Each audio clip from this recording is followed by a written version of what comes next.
Hello everyone, my name is Saburo Takashima, the Chief Instructor of Aikido Sengenkan. Firstly, I would like to thank you so much for the lot of birthday message which I had last week. I was very happy to hear all this message from all of you, and I really appreciate it. Okay, today I would like to share with you some of the principles and idea of Aikido Ikkajyo technique, which is very challenging. Even nowadays, for me, Ikkajyo is one of the most difficult technique that, even though if you read the book of Aikido, they say, along with the Shihonage technique, Ikkajyo is one of the most important technique of Aikido because it becomes the basis of following techniques such as Nikajyo, Sankajyo, and Yonkajyo Hijishime. If you cannot do Ikkajyo properly, it means you'll not be able to do rest of the Osae waza, controlling, manipulating techniques. Okay, so Ikkajyo is a first control. You take your partner down on his face by rotating his elbow and shoulder over towards the ground. And in Aikido, we usually start from Shomen strike, front head strike technique. My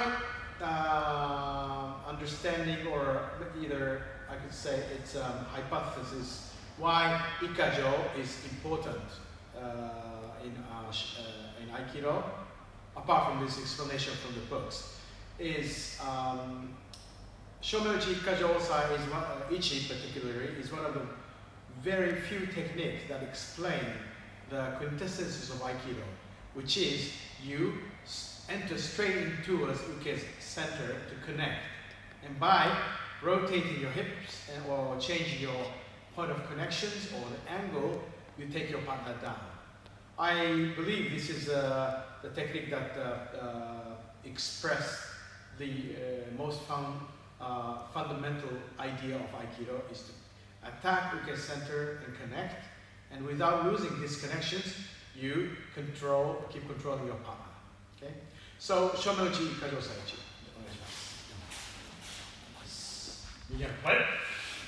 正面打ち可動作1して受け approaches in Aihami.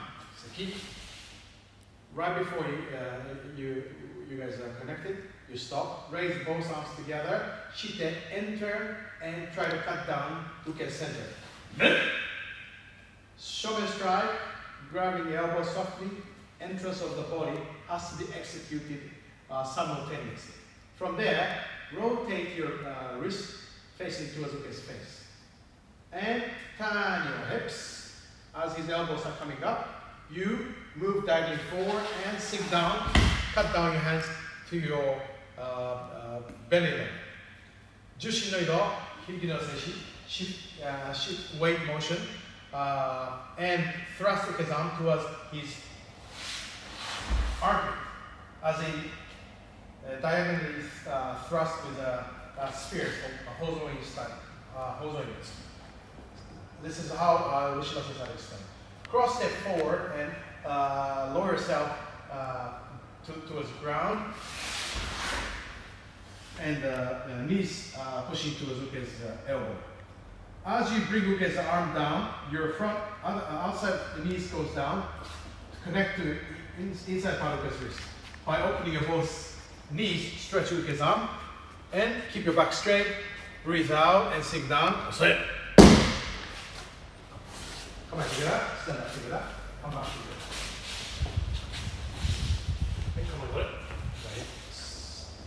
So this is a technique. Okay.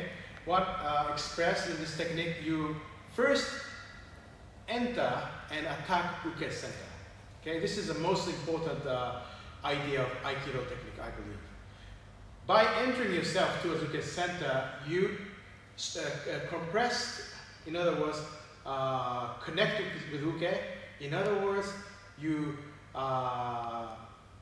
lock Uke's whole body so that he cannot do much. Meaning, his body became part of my body, okay? By entrance. So we're connected already. You enter good enough that your body has stopped. Okay? Very important. This cutting motion has to be executed in the center line of Uke, or else Uke can always escape, and you cannot lock his body. Very important, you cut down and enter the center with your body until your body stops. Simultaneously, you have to grab Uke's elbow with 5 fingers and palm of your hands. Okay? Ueshiba Sensei, according to Saito Sensei, said, your Shomen strike, grabbing the elbow, the entrance of body has to be executed at the same time. 1 step 2, body stop and strike with the hands. That's only creating conflict only within the contact points, but not connecting with Uke's center. Okay? So important, straight in. Okay? Until your body stops. The strength of cutting motion is not really a question. You can execute it very softly as long as body stops. You still connect to Uke's center, or very strongly. But as long as your body stops, it means you're connected. Second one, changing the point of connection angles to break his balance. First, rotate your wrist. Okay, this is step 1. Step 2, turn your hips to bring Uke's elbow. Okay, rotate your wrist, turn your hips, and open your body as you move diving forward. You bend your knees, lower yourself to bring it down. Okay. You can do another way around. But another way is to, by move diagonally forward, you bring Uke's elbow upwards. And from here, circular motion, and cut off. This is another way, which requires a bigger leap forward with the front foot.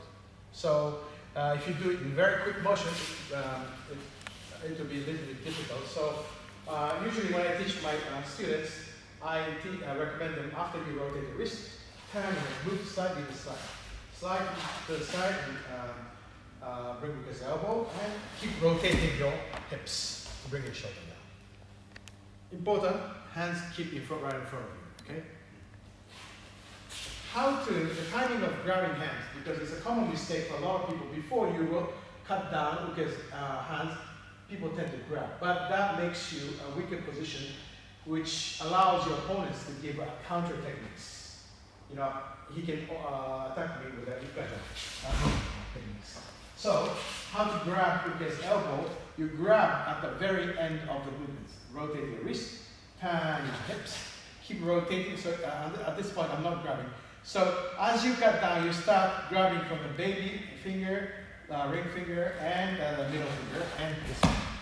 In other words, this is a slight expression of Yonkajyo as well. Okay? Hey. So this is the entrance part, connecting and changing the angles and turn your hips, break Uke's balance. This basic concept applies to all the Ikkajyo technique. For example, Katate Mochi Ikkajyo Osae Ichika. Move that I can make a 45 degrees pivot and apply this one. The first entrance is very important. You go into the center of Uke's body until you feel the tension and stop. Okay? From there, pump, pump. If you keep moving forward, you're going to end up pushing him away, breaking the connection. So, instead of moving forward, you're changing the angle by rotating the hips so that his elbows start coming up. Okay? Pump, pump. Okay? Same thing. Okay? Katamochi. Touch one. The first target, the direction is the center of his body, and you move until you feel the tension, which is the time for you to change the angle. But okay, this is I have extra motion with the arms. 1. From here, elbow in, extend your arm, and turn your hips and move that in. And then shuffle. Okay, so all this Ikkajyo concept have the same principle. That is to first enter Uke's body to create a connection. And from there, you change the angle to break him down. Okay? So in this technique, you have to develop the idea of you keep entering until you feel the tension and your body stops. At this point, we are connected, and I'm become the control tower. I become. So if you try at this point, if you try to fight back, which is like try to cut down, all the power goes back to him. It will facilitate for me to apply it because you can even better.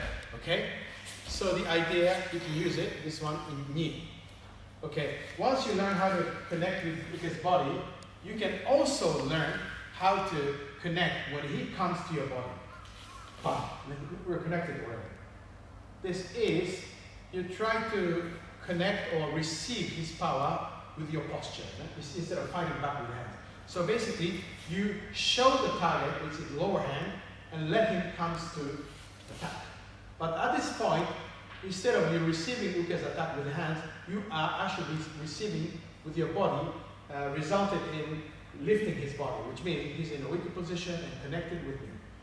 From there, same idea. You rotate your wrist and turn your hips. Okay? As his elbow coming up, pivot. And shift forward. Extend your arm. Same old side. Back straight. On. Straight.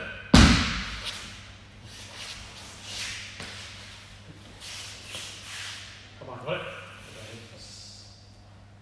The most difficult part is how to bring Uke's elbow up. That's going to be a very challenging topic, but I want you to use the idea of first connect. First, you enter until you feel attention. From there, idea of how to bring Uke's elbow up is by first changing the angle of a point of connection, which is rotate your hands. Next, this helps. To bring Uke's elbow upwards a lot easier. Next one is turn hips. This also helps. Palm, and rotate. And keep cutting down. Okay. This can apply knee also. One, rotate. Rotate your wrist and turn hips. And okay. Elbow, man. Same thing. You go towards Uke's center, one until you feel the tension. And from here, basically, instead of moving forward, you basically turn your hips to help Uke's elbow come up. Either it's going to be a knee, or it can be ichi.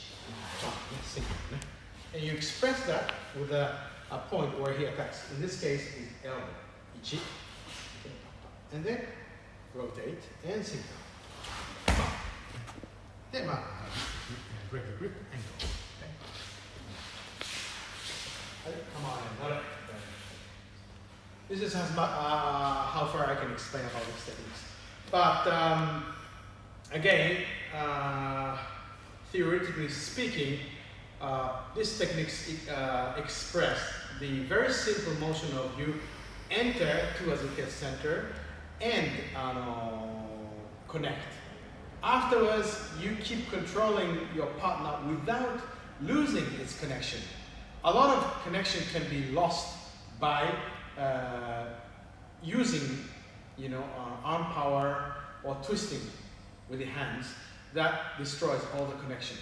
So the technique has to be executed very carefully and precisely, or else this is going to be a power game. Okay, always. It means that you can give your partner always an opportunity to, give a counter attack. So I think this is one of the most important idea when you practice Ikkajyo. Okay, another stories which I saw in YouTube. It's Chiba Sensei. I don't know whether he's still teaching in US. He used to be a chief instructor of Aikido in London, and he moved out to US. I heard, and that's probably the footage I saw when he was doing a seminar in USA. Once he was young, studying under Ueshiba Sensei. Ueshiba Sensei asked all the students, okay, how do you connect with your partner center? That's what the question. And none of the disciples, Uchideshis or students were unable to answer that question. Then, Ueshiba Sensei gave an answer that you have to attack Uke's center. Attack Uke's center. Then according to Chiba Sensei, that's the moment he understands the whole quintessences of Aikido. That's what he told me. It's very interesting story, and it always stays in me. And I always try to remember whenever I teach Ikkajyo, because Ikkajyo literally express the idea of attacking Uke's center. Of course, Shihonage also you enter under Uke's center, so it means also that you're attacking Uke's center. But I think Ikkajyo is also the technique that expresses this idea very much. After you connected the idea which really affected my movement is Shio Kancho's old book, Ikkajyo. When I saw his one of the first book he publishes, Ikkajyo, his body was like so. Okay? It means he's bringing his hands, if I recall. This is what he was doing.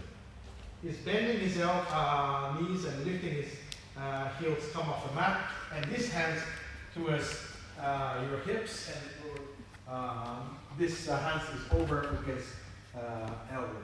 That means it's a turning motion, as in sokumen. So the first movement, I can see that he was doing this. Of course, nowadays we're not allowed to lift because your heels off the mat and bend your knees because of Yoshi's we're not allowed. So because of that, people tend to do just pushing because away from you. That's going to be a lot of common mistake people does exist. You lost the connection, okay? Because of the formality, precise movements. So I encourage my students to do this motion at first, and then try to use the same principle feeling with the proper Yoshinkan motion, okay? And again, I always explain the concept of what Ikkajyo is, and at the same time, the feeling is you go towards Uke's center until you feel the tension, until you stop, and then changing the angle and move diagonally forward by rotating your hips. I think this is pretty much it for today, and I keep doing this technical series, not just the Shomen Uchi, but I also want to explain the detailed points of the Ushiro Mochi, Ikkajyo, and things like that. Okay. Thank you for your patience, and looking forward to seeing you.